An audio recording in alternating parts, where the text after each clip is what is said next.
On Valentine's Day, my husband brought his pregnant mistress to our home and humiliated me for being infertile, claiming I couldn't give him children. I just gave him a tight, ironic smile and said, "But Ethan, have you checked the news?" When he turned to the television, he went pale as the breaking story was about his own corruption. The house was dressed perfectly for the holiday. Soft pink lights glowed around the living room windows. A bouquet of red roses sat in the middle of the dining table, surrounded by flickering candles. The smell of baked salmon, chocolate, and vanilla drifted through the air. I'd spent the entire day preparing a Valentine's dinner for my husband, Ethan Parker. Every single detail reflected my dedication. I wanted the night to feel like love again, like it used to. As I tied the last red ribbon around a napkin, a small, stubborn thought crossed my mind. Maybe tonight we'll finally find peace. The doorbell rang. I smiled, even though my heart felt heavy. When I opened the door, I froze. Ethan stood there, handsome as ever in a tailored gray suit, holding a bouquet of fresh roses. But beside him was another woman. She was young, no older than 30, with perfect curls, expensive heels, and a rounded belly that left no questions. My throat went dry. What is this?" I asked, my voice shaking but steady enough to hold the words together. Ethan didn't answer. He just walked in, brushing past me as though I were invisible. The woman followed behind him with a soft smirk. "It means," he said finally, "it's about time you knew the truth." "The truth?" I echoed, stepping forward. He turned toward me, his expression calm. Too calm. "This is Brooke. She's going to have my child." The air left my body. Brooke smiled lightly, her hand resting on her belly. "I don't understand," I whispered. "What do you mean she's having your child?" Ethan looked at me, not cruelly, but worse, indifferently. "I mean exactly what I said. Brooke is pregnant. I'm going to be a father, something you were never able to make happen." My knees felt weak. I gripped the back of a chair for balance. "You're serious?" He nodded, walking toward the living room as if it were his moment of triumph. "After all these years, Mia, it was bound to happen. A man has needs. You tried, I know, but you just couldn't give me what I wanted. What every man wants." Brooke's eyes glimmered with a look I'd seen before. Pity, mixed with victory. I felt my stomach twist, but I refused to let either of them see me fall apart. "And you thought it was appropriate to bring her here? On Valentine's Day?" Ethan sighed, setting the roses on the table. "I wanted to be honest. She's part of my life now, and you need to accept that if you want to stay in this house." "In this house?" My voice cracked. Brooke finally spoke. "Ethan just wants peace. Maybe one day we can all coexist. I mean, it's not like you have anywhere else to go." The words hit me harder than Ethan's. I turned toward him, trembling. "You brought her into my home, into the place I built, cooked, cleaned, prayed for, cried in, and you expect me to— what, smile and welcome her?" He took a slow step toward me, lowering his voice. "Stop being dramatic. I've carried the weight of your emptiness for years. It's not my fault if you can't fulfill the most basic thing a wife should." I stared at him, tears burning behind my eyes. But I didn't let them fall. "You are unbelievable," I whispered. Ethan laughed, sharp and cruel. "Unbelievable or not, this is reality. Brooke is my future. You can stay here if you want, but on my terms." The silence that followed could have swallowed me whole. I wanted to scream, to break every plate, to shake him until something human showed up behind his eyes. But instead, I smiled. A slow, tight smile that made him blink. "Tell me something, Ethan," I said softly. "Have you checked the news today?" He frowned. "What are you talking about?" I tilted my head toward the television still playing softly in the background. The anchor's voice suddenly shifted tone. "This just in," she announced. "Federal authorities have confirmed an investigation into alleged corruption and financial misconduct involving executives of the Orion Construction Group in Atlanta. Among the names under review is Company Vice President Ethan Parker." Brooke turned sharply toward him. "Ethan?" But Ethan's face had gone completely pale. He lunged for the remote, shutting off the television so hard the sound cracked. "Let's go," he barked. "Ethan," Brooke stammered. "What does that mean? Are they—" "I said let's go." He grabbed his coat, avoiding my eyes. At the door, he turned back just once. "This isn't over." The door slammed. The echo felt like the sound of my world ending. I stood there for a long time, surrounded by pink candles, cold food, and the stench of betrayal. Then I sat down, still holding the napkin I'd tied so perfectly earlier. The bow came loose in my hands. That's when the first tear finally fell. Hours later, I was on the floor, unable to breathe. My heart was racing, my chest tight. I remember hearing a neighbor's voice faintly calling my name before everything went black. When I woke, the ceiling above me was white and cold. Machines beeped somewhere nearby. A nurse leaned over me. "You're safe," she said softly. "You had a severe anxiety attack.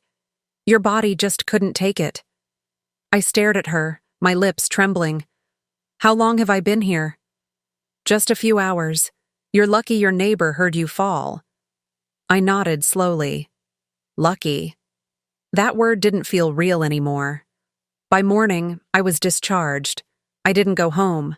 I couldn't stand the thought of walking into that house and smelling Brooke's perfume on my furniture. Instead, I took a Greyhound bus to Savannah, where my mother lived.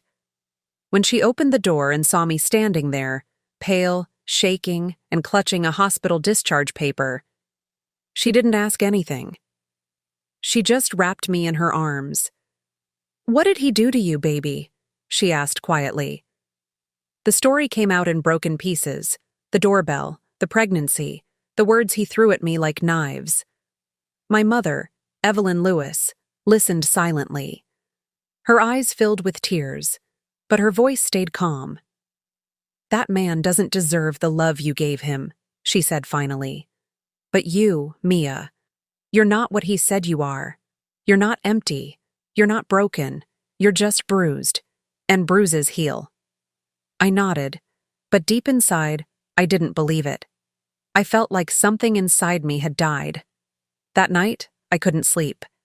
Every time I closed my eyes, I saw Ethan standing beside that woman, proud, smug, cruel. At 3 a.m., I got out of bed, walked to the mirror, and stared at myself for a long time. I barely recognized the woman looking back.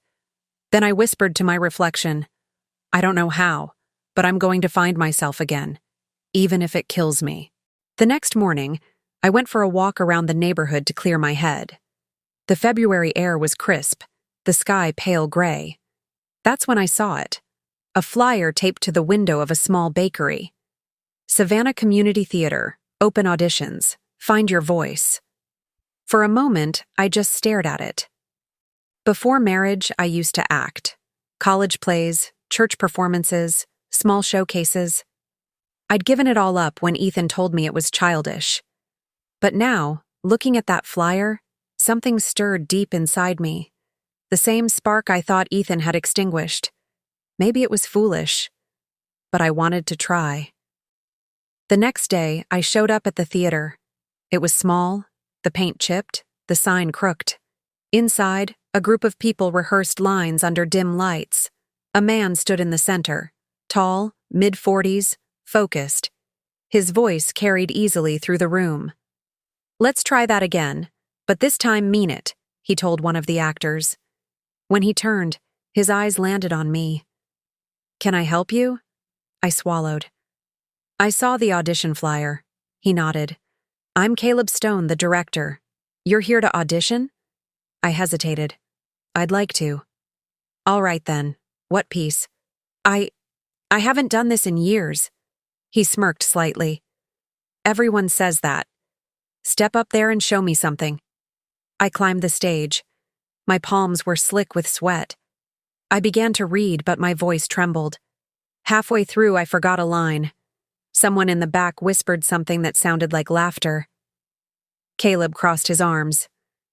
"This isn't easy, is it?" "I didn't expect it to be," I said quietly. He looked at me for a long moment, then said, "Come back tomorrow, if you're serious." "I am," I whispered, and I meant it.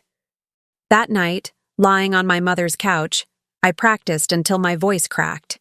Every word, every emotion, I poured into the lines. By morning, I was hoarse, but something inside me had woken up, something fierce. When I returned the next day, Caleb raised an eyebrow.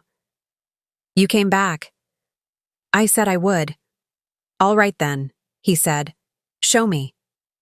This time, my voice didn't shake. Every line came from the deepest part of me.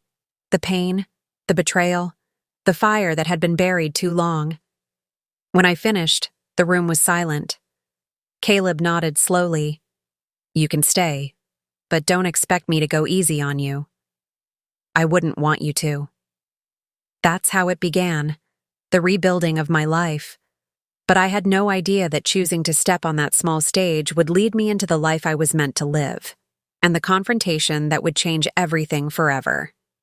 I stayed in Savannah longer than I planned. The city felt like a place where broken things were allowed to rest. My mother, Evelyn Lewis, cooked too much food and tried not to hover, but her eyes followed me like a prayer. I made tea I didn't drink and stood on the porch at odd hours listening to wind in the live oaks. Sometimes I'd take my phone out and reread old messages from Ethan Parker, trying to decide which sentence had been the first lie. I never found it. Some stories rot slowly, from the middle where you can't see. At night, when the house got quiet, I kept hearing his voice. "You're a beautiful house with no one living in it." I'd press my hand flat over my sternum like I could hold the walls up from the inside. Evelyn would wake to the noise of my pacing and call softly, "You don't have to be strong here, Mia." I'd answer, "I know," and try again to sleep. The following week, I walked downtown and stopped outside that little bakery with the Savannah Community Theater. Open auditions flyer curling in the corner of the window. The letters weren't bold. They didn't promise glory. They said only, "Find your voice."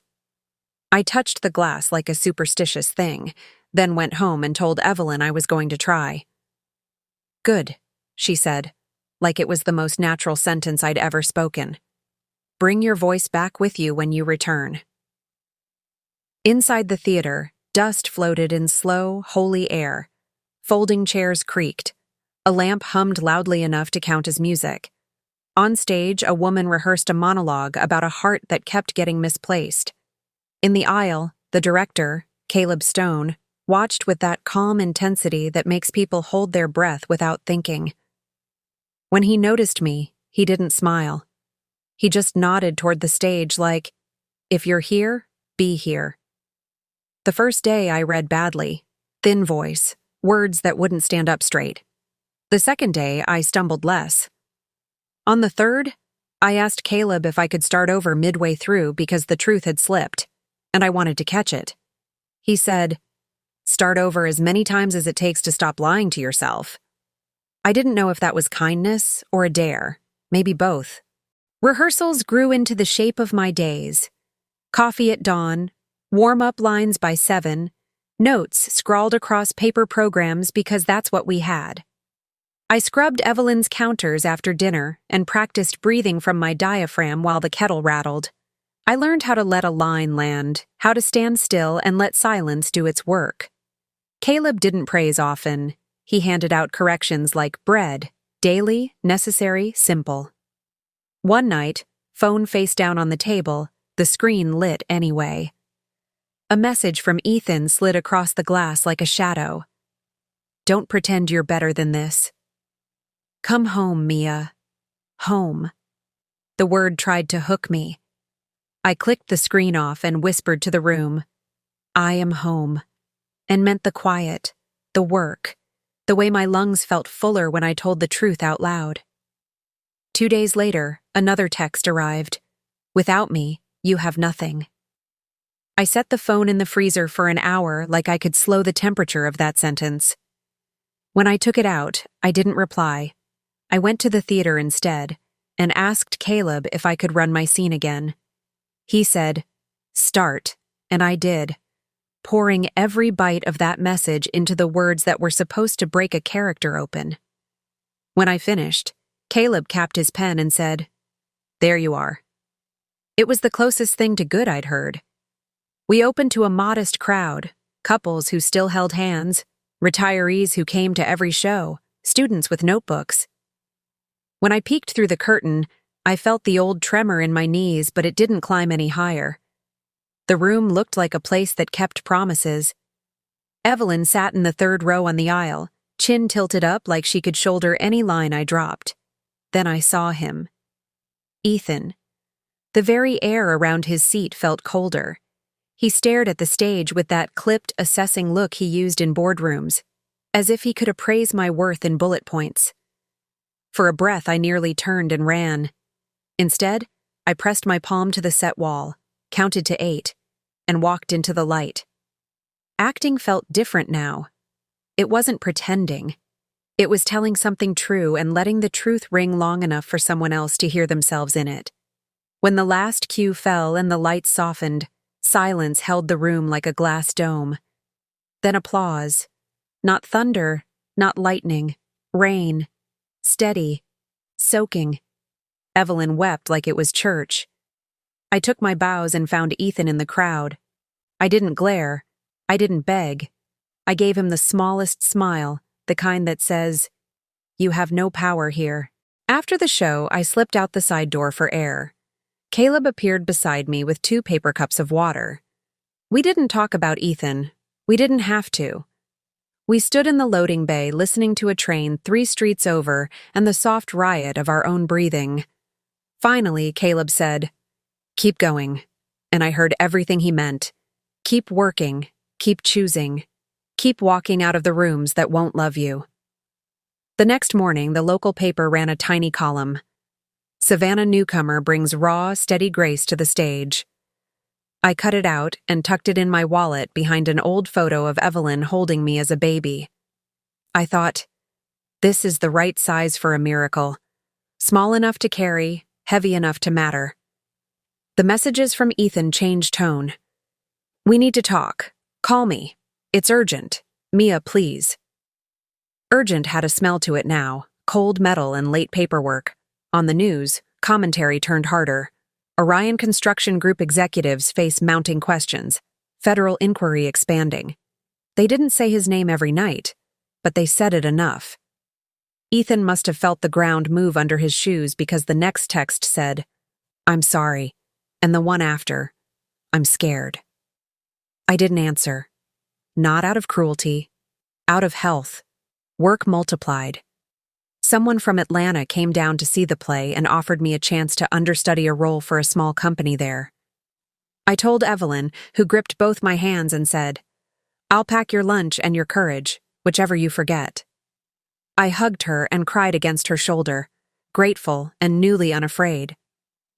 On my last night in Savannah, Caleb walked me to the curb after rehearsal. "You did the work," he said. "That's the trick no one wants. Here is a long road. Walk it." I nodded. He didn't hug me. He didn't need to. He looked me directly in the eyes like he was handing me a map I already knew how to read. I took the bus to Atlanta with 2 suitcases and the clipping in my wallet. The city rose out of the highway just before dawn. Glass and steel, morning lights switching from night thin to day bright. I breathed the way Caleb taught me, slow belly, longer out, and felt something flick on inside my chest. Rehearsals in Atlanta were faster, louder, less forgiving. I loved it. I loved missing a beat and finding it again. I loved standing in the wing and mouthing along to someone else's lines because language is contagious when it's honest. On the 3rd week, the lead called in sick, and I went on with a hairpin and a prayer. Near blackout, I heard someone in the 4th row whisper, "Who is she?" Not, "Is she good?" Not, Did she earn it? Just who?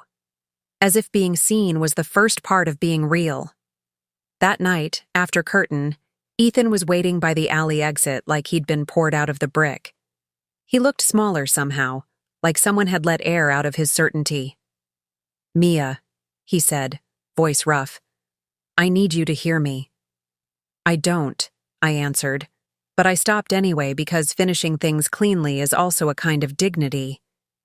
He told me everything I didn't ask for. Deals that felt normal until they didn't. Favors that turned into ledgers. Signatures that echoed when the room was quiet. "I made mistakes," he said. "I'm not the man you think." I almost laughed. "You're exactly the man I think.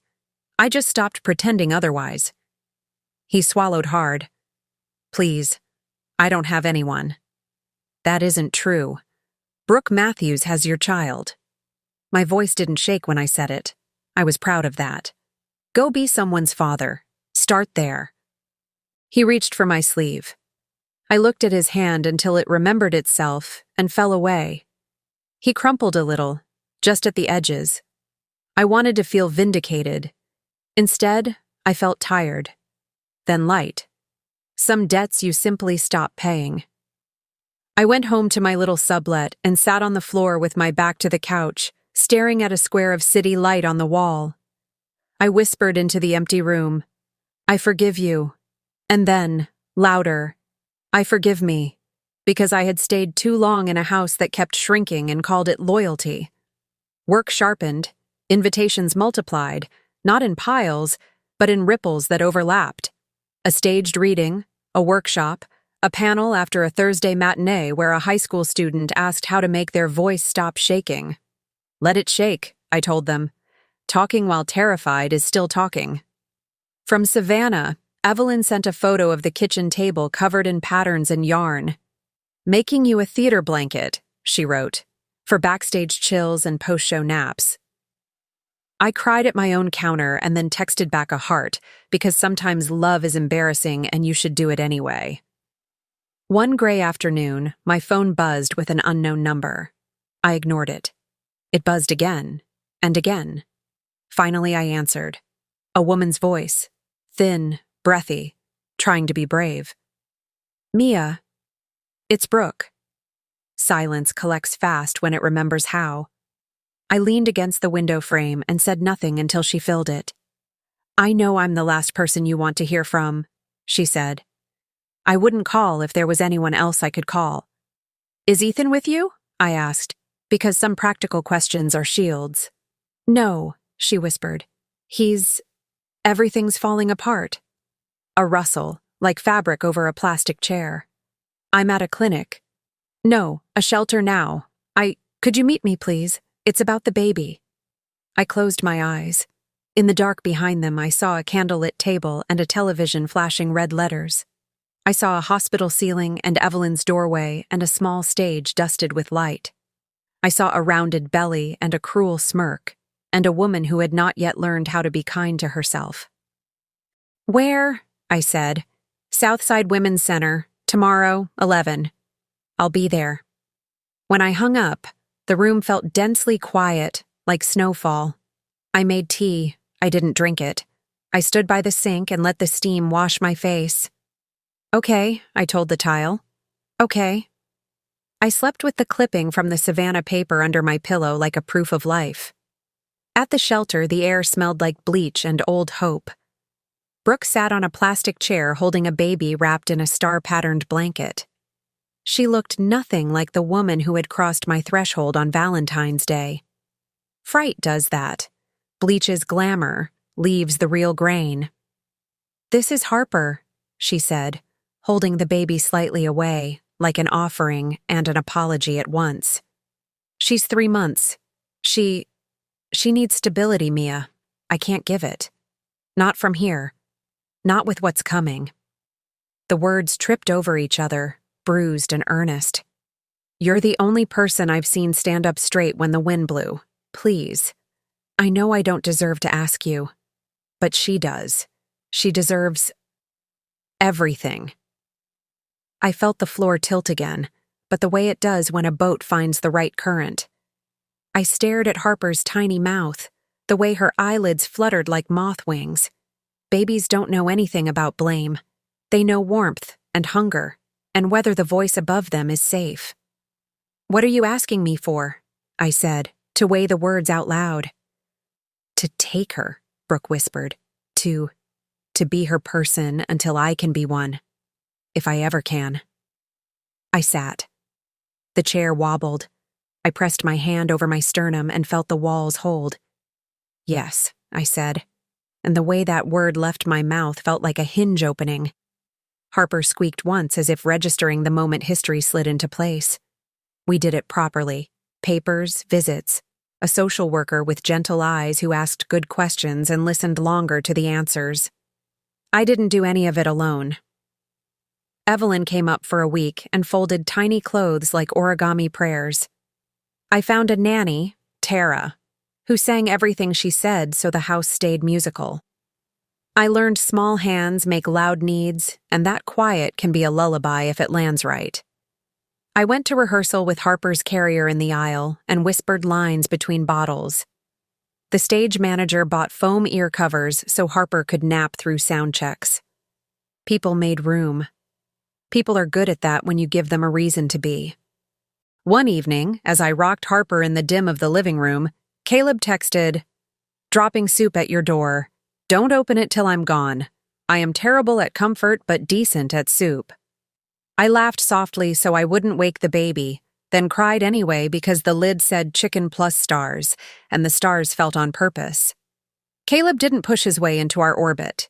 He moved like tide, predictable, gentle, strong enough to matter. The work didn't stop. The world didn't end. I learned I could do both. Carry a child and a monologue, soothe a cry with my right hand while my left flipped a script, ask for help without apologizing for the asking. I learned my voice returned fuller when I used it for more than myself. From the noise across town came another headline: Orion Construction Group executives indicted. Further inquiries pending. They didn't show Ethan's face in every segment anymore. Sometimes it was a graphic, sometimes a quote, sometimes nothing but the anchor's grave tone. It didn't clang through me like it once did. It landed like distant thunder. Real, but not here. One night after a show, I stepped out into the alley and found Ethan waiting in the blue exhaust of a generator. He looked exhausted, eyes red, suit gone softer at the elbows. "Mia," he said, and the rest tumbled. "I heard about the baby. Brooke said, thank you. I don't know what happens now." "You learn to tell the truth," I said, "and you learn to keep telling it after it stops buying you anything." He nodded like the lesson hurt. "Are you happy?" he asked, and I understood the child at the center of the question, the part of him that could not imagine a world that didn't hinge on him. "Yes," I said plainly. "I am. I didn't say without you. I didn't need to." He heard it. He swallowed. "I'm sorry." "I know," I said. "I hope you become someone who doesn't need to say that to anyone else." Then I went back inside because the curtain call for my life was still going, and I didn't want to miss it. Back in the green room, Harper was asleep in Tara's lap, mouth open in a perfect O. I kissed her forehead and whispered, "We're okay," to both of us. On the corkboard above the mirror, I pinned the Savannah clipping beside a new one from an Atlanta weekly. A voice that makes you lean in. Underneath, with a dull theater thumbtack, I fixed a scrap of paper with 3 words scrawled in my handwriting. Keep choosing light. Atlanta changed everything. The city pulsed like a second heartbeat. Noise, motion, people chasing some version of a dream. For the first time in years, I wasn't running from something. I was running toward it. Weeks after moving, the small theater review that called me "a voice that makes you lean in" opened doors I never knew existed. Producers called. Directors invited me to readings. I rented a 1-bedroom apartment in Midtown with peeling paint and sunlight that behaved like mercy. Every morning I brewed coffee. pressed my palm against Harper's tiny back, and whispered, "We're doing this, baby girl." The more I worked, the quieter the ghosts became. Until one Friday evening when the ghosts knocked in the flesh. I'd just finished rehearsal when my phone buzzed. Unknown number. I almost ignored it, but something made me answer. "Mia, it's me." The voice dragged through static. "Ethan." For a second, I couldn't find words. He filled the silence himself. "They're coming for me, Mia. Indictments, hearings. I'm drowning. Please, just talk to me." "You should talk to a lawyer," I said. My voice sounded older than I remembered. "I did," he said. "He told me to cooperate, but I can't do this alone." "You did everything else alone," I replied. "You made sure of that." He went quiet. Then softly, "I miss you." That sentence used to own me. Now it felt like dust. "I have nothing left," he whispered. "That's between you and your choices," I said, and ended the call. I thought that was the end of it. It wasn't. 3 nights later, the theater's lobby swelled with people after opening night. Flashbulbs, laughter, flowers. Then, his voice behind me. "Mia, please, just 5 minutes." I turned, and there he was. Ethan Parker, the man who once walked out of my home with another woman and a bouquet of my roses. But the arrogance was gone. His hair had grayed at the edges, his shoulders caved inward, his eyes rimmed red. People were watching, cameras even. He didn't care. He dropped to his knees right there on the marble floor. "Mia, I destroyed everything," he said. "The company, our marriage, my own name. I'm facing prison, and I deserve it. But I need you to forgive me before I lose my mind." Whispers rippled through the crowd like wind through dry leaves. I felt every gaze, but my heartbeat was strangely steady. Years ago, I would have pulled him up, saved him from humiliation. Now, I just looked at him. "Stand up, Ethan," I said quietly. He shook his head. "Not until you say you'll help me." "I can't." "You can't? Or you won't?" "Both," I said. "Because every time you hurt me, I still believed there was a version of you worth saving. I don't believe that anymore." He reached for my hand. I stepped back. "You once said I was empty," I told him. "But look at me now. I'm full. Of work, of peace, of a little girl who calls me mom even when she's half asleep. I don't need to be the woman who saves you. I just need to be the woman who survived you." Tears streaked his face. "I'm sorry," he whispered. "Please." "You're not sorry," I said. "You're scared. And those are not the same thing." Security stepped forward gently, unsure if they should intervene. I nodded to them. It was all right. Ethan rose slowly, shoulders trembling. "I never thought you'd hate me this much," he murmured. "I don't," I said. "Hate takes energy. I'm done giving you mine." I walked away to the sound of applause meant for someone else on stage, but it felt like it belonged to the woman I had finally become. Outside, Caleb Stone waited by the stage door, hands in his coat pockets. He didn't ask what happened. He just handed me a scarf and said, "You were brilliant tonight." I smiled weakly. "You didn't even see the show." "I didn't have to," he said.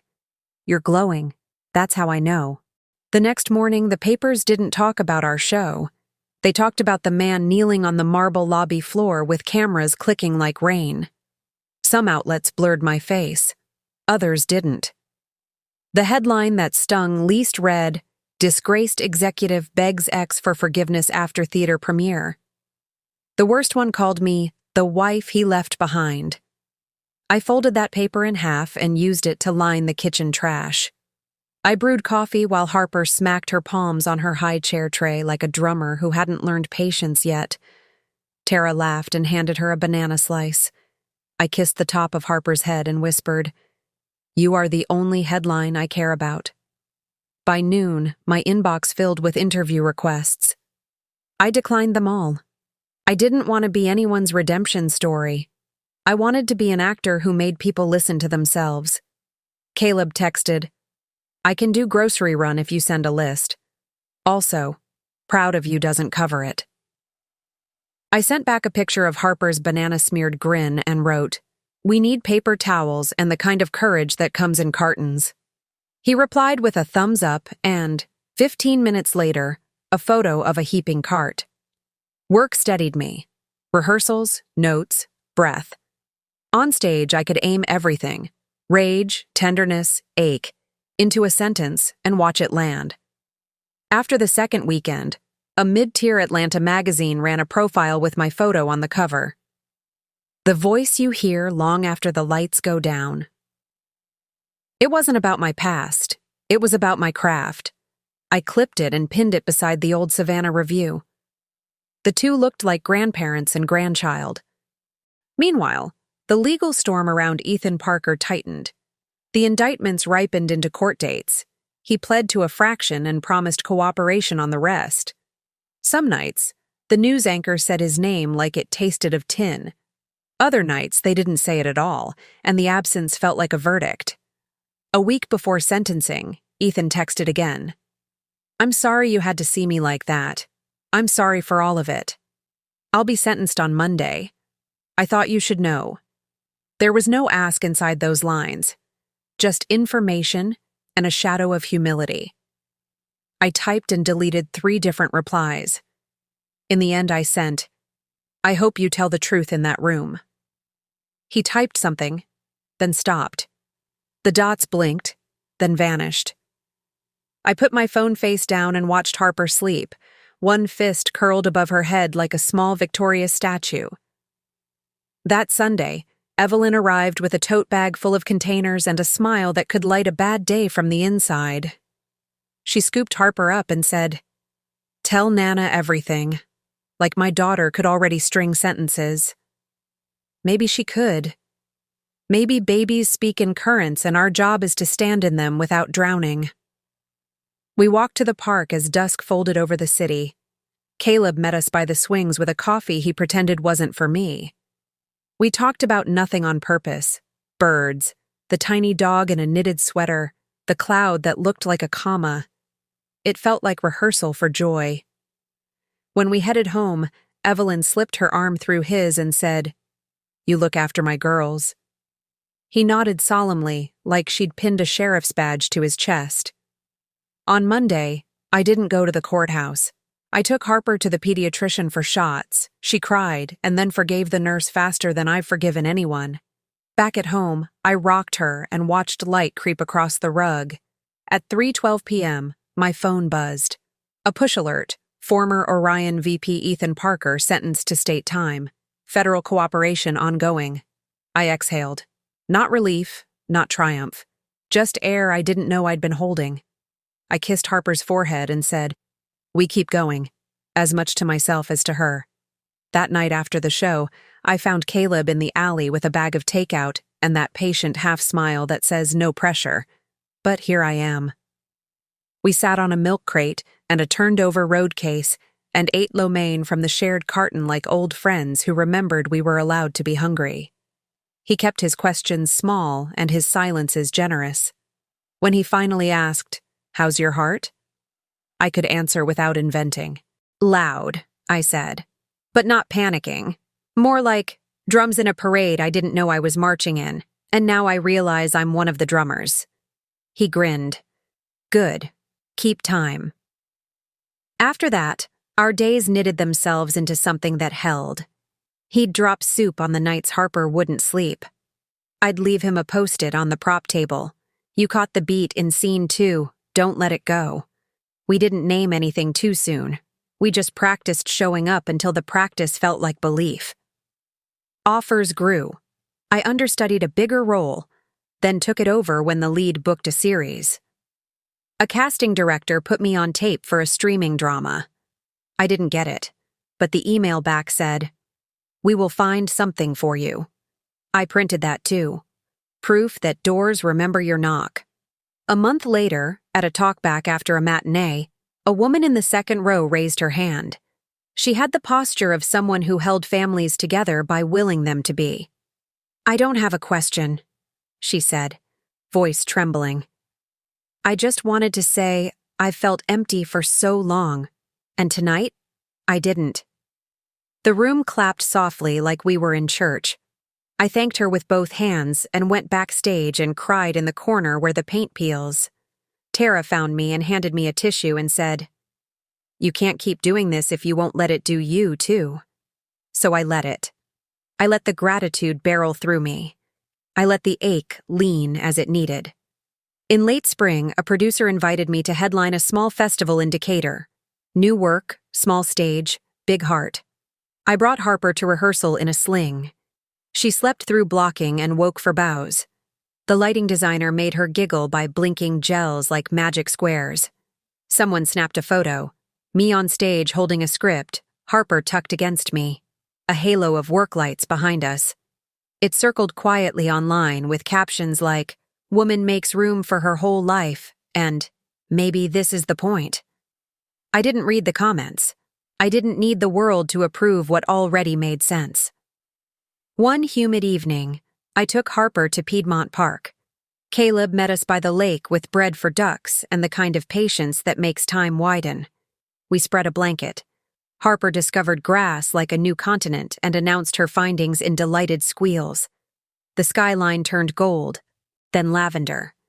Caleb watched her, then watched me watching her. "I never thought I'd get to practice this feeling," he said. "What feeling?" "Enough." He looked almost shy when he said it. Enough is underrated.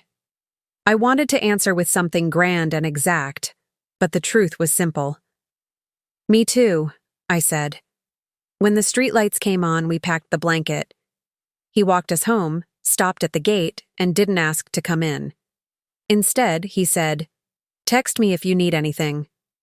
It wasn't an invitation to dependency, it was the scaffolding of care. After I tucked Harper in, I texted, "I need you to know I'm glad it's you." He replied, "Me too." We let that be enough for the night. Summer gathered. The city smelled like cut grass and hot sidewalks. Harper's laugh grew round. My work sharpened further. Breath, placement, intention. Audiences came back a second time on purpose and brought friends.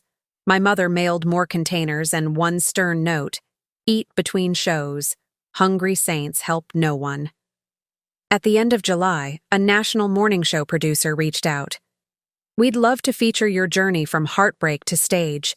I said yes, and then wrote back, "But the segment has to be about the work more than the wound." The producer agreed. The crew filmed a rehearsal, then followed me home to catch Harper attempting a wobbling step from the coffee table to my knees. America woke up to my daughter's courage. That felt right. The interview aired on a Wednesday. By Thursday, my inbox turned into a river. Women in Ohio and uncles in Texas and a teacher in Phoenix wrote to say, "You reminded me I'm not the ruined thing in my story." I answered as many as I could, then closed the laptop and went to rehearsal, because the only way to honor praise is to keep earning it. Early autumn brought crisp mornings and a new play. A grandmother and granddaughter finding each other after years of weathered silence. The script felt like a conversation with Evelyn I hadn't known we needed. She came to opening night in a green dress that made her eyes look like they'd kept spring as a secret. After the bows, she hugged me too hard and said into my hair, "You keep setting tables in rooms that once starved you. That's my girl." When she left, Caleb slipped a small box into my hand. "This is not a proposal," he said too quickly. "It's a promise." Inside, a delicate silver charm, an outline of a tiny house with a single light in the window. "For your key ring," he said, then faltered. "If you want." I did. I threaded it on my keys right there. "A beautiful house," I whispered, and my throat closed. "With someone living in it." He didn't correct me. He just reached for my free hand and held it for the length of a breath and a half, like a musician counting time. A week later, a letter arrived on heavy paper. "Ethan, No return address, but his handwriting immediately familiar. Careful, practical, the script of a man who wanted control. I considered not opening it. Then I did, because avoidance is its own kind of leash. He wrote about the program he'd joined inside, books he was reading, a class where someone told the truth about themselves and didn't die of it. He said he finally understood that fear and cruelty are the same mask. He didn't ask for anything. Halfway down the second page, he wrote, "I hope you never have to use the word forgive for anyone again, including me." At the bottom, "Tell Harper I wish her everything I couldn't hold." I folded the letter carefully and put it in a drawer with birth certificates and passports. Not to keep him close, to keep the record straight. By winter, my calendar filled with rehearsals and a quiet, home-shaped happiness. The theater gave me a dressing room hook with my name on a strip of tape, and I cried like they'd carved it in brass. On a rainy Tuesday, we came home to a cardboard box on the porch with holes punched in the sides. A note in Caleb's blocky handwriting read, "Only if you're ready. If not, I have a backup plan named Me Being Patient Forever." Inside, a floppy-eared puppy blinked up at us like an apology and a joke. Harper shrieked with joy. I laughed so hard the puppy licked my teeth. We named him Lucky because some names introduce you to yourself. Lucky chewed the corner of the old Savannah clipping, so I moved it higher on the board and told him, "Teeth are for toys and telling the truth." He wagged like he'd try both. The day after Lucky arrived, I walked Harper to the playground. On the way back, at the corner by the bakery, a woman stopped me. "You're Mia," she said, breathless. "You don't know me. I watched that segment with my daughter, and last night she auditioned for her school play." She grabbed my hand with both of hers. She's never auditioned for anything. We cried in the parking lot after, not because she got in, we don't know yet, but because she wasn't scared to try. She wiped her eyes with her sleeve. "You did that." I wanted to say, "No, she did, but maybe both can be true." I squeezed back and said, "Tell her to keep going, even when it shakes." Back home, I found Caleb on my porch with a toolbox, because Lucky had introduced himself to the stair rail. He looked up, saw my face, and searched it for answers like always. I told him the story. He set the screwdriver down and very softly said, "You're building things you can't see." "I can feel them," I said. He nodded, touched Harper's cheek, then Lucky's nose, then my wrist, as if counting blessings in a language made of skin. That night, after Harper went down and Lucky stopped arguing with the concept of sleep, I stood in the doorway of the nursery and listened to the house breathe. It sounded like forgiveness. Not for what had been done to me, but for what I had done to myself to survive it. Shrinking, apologizing, staying too quiet for too long. I thanked the walls for holding when they should have collapsed. I thanked my body for carrying me out. I thanked the part of me that kept a spare key under the mat. I texted Caleb, "I'm ready for us, slowly and carefully, if you are." He replied in 3 dots, then 2 words. "I am." Then, "Slow is my favorite tempo." We started there, at the speed of trust. He held Harper like she was both weight and miracle. He let Lucky ruin one of his shoelaces and called it an offering. He took my hand in public and didn't look around to see who was watching. In private, he looked like a man who had learned the shape of awe. The winter thawed into a soft, early spring. We planned a small birthday for Harper. Balloons, neighbors, friends from the theater, Evelyn with a cake that tasted like I'd never been hungry. I ordered paper crowns. Caleb found a company that made baby ear protectors shaped like tiny clouds. Lucky learned to sit for 3 seconds and we called it obedience. The night before the party, I stood at the sink, washing strawberries, and realized my shoulders were loose. My jaw, unclenched. My heart, quiet. Not empty. Never empty again. Just steady, like a drummer who has found the beat and intends to keep it. I dried my hands, went to the corkboard, and wrote a final note beneath the clippings and the taped-up scraps of other people's praise. Tomorrow, we celebrate the life we built from the ground we were told was barren. Then I turned off the kitchen light, checked Harper's crib, stepped over Lucky, who refused to learn about doorways, and texted Caleb one last time. "See you in the morning. Bring everything you love." He sent back, "I'm bringing myself." And I believed him. A year later, the yard behind our house looked like a painting someone forgot to finish. Ribbons drifting in the wind, half-tied balloons bumping against each other, the smell of frosting and summer air. It was Harper's first birthday. I kept saying that sentence to myself, just to feel how real it sounded. My daughter's first birthday. Neighbors carried dishes through the gate. Friends from the theater spread quilts on the grass. Evelyn stood at the table slicing strawberries, humming the same tune she used to calm me when I was small. Caleb hung the last string of lights and grinned at me like he'd invented daylight. And Lucky, our hopeless puppy, darted under every chair in search of crumbs. When everyone gathered, I lifted Harper from her high chair. She wore a crown made of paper hearts, one ear sticking out the side. I whispered, "Ready, baby?" She clapped her hands like she understood. We carried her to the cake, a simple white one with a single candle flickering in the middle. Everyone began to sing. Halfway through, I stopped singing and just listened. The laughter, the voices, the heartbeat of a life I thought I'd never have. When Harper's tiny breath blew out that candle, applause broke over the yard. Caleb kissed the top of her head.